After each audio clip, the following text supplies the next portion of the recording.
Chairman Korangi town Mohammad Naeem Sheikh जो कि एहलिया ने कोरंगी टाउन को बल्दियाती सहूलतों की फराहमी के लिए रमजानुल मुबारक में भी मसरूफ़ अमल हैं। वहीं उनके हमरा पाकिस्तान पीपल्स पार्टी ज़िला कोरंगी के सदर जानी मेमन और इंफॉर्मेशन सेक्रेटरी ज़िला कोरंगी अहमद रजा के हमरा रात गए भी इलाके के दौरे करते रहते हैं और सब्र सिस्टम की दुरुस्ती के लिए मसरूफ़ अमल हैं।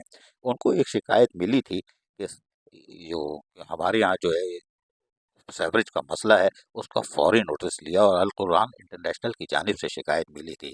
ताहम इस मौके पर चेयरमैन कोरंगी टाउन नईम शेख ने इस शिकायत के फौरी अजाले के लिए काम शुरू किया। ये भी आज इन्होंने दौरा भी किया और मुतमईन दिखाई दे रहे थे। ताहम इस मौके पर जो कि जानी मेमन है ज़िला कोरंगी के पाकिस्तान पीपल्स पार्टी के सदर, वो भी इनके हमरा थे और अहमद रजा इंफॉर्मेशन सेक्रेटरी। इस मौके पर उन्होंने अपने ख्यालात का इजहार करते हुए क्या कहा, सुनवाते हैं, ज़रा सुनिए इन्हीं की ज़बानी।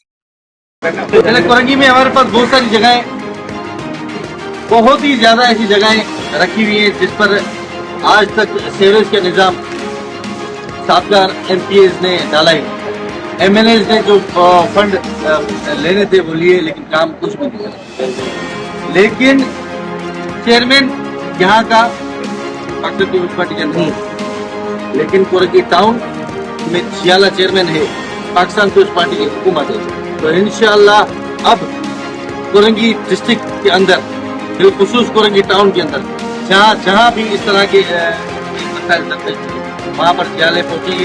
इसी तरीके से आवाम की खिदमत करते रहेंगे। चेयरमैन कोरंगी टाउन नईम शेख यानी मेमन पीस पार्टी जिला कोरंगी के सदर और इंफॉर्मेशन सेक्रेटरी अहमद रजा आज भी खिदमत में मसरूफ हैं। अजीज आरिफ, KBS बल्दियाती न्यूज़, कराची।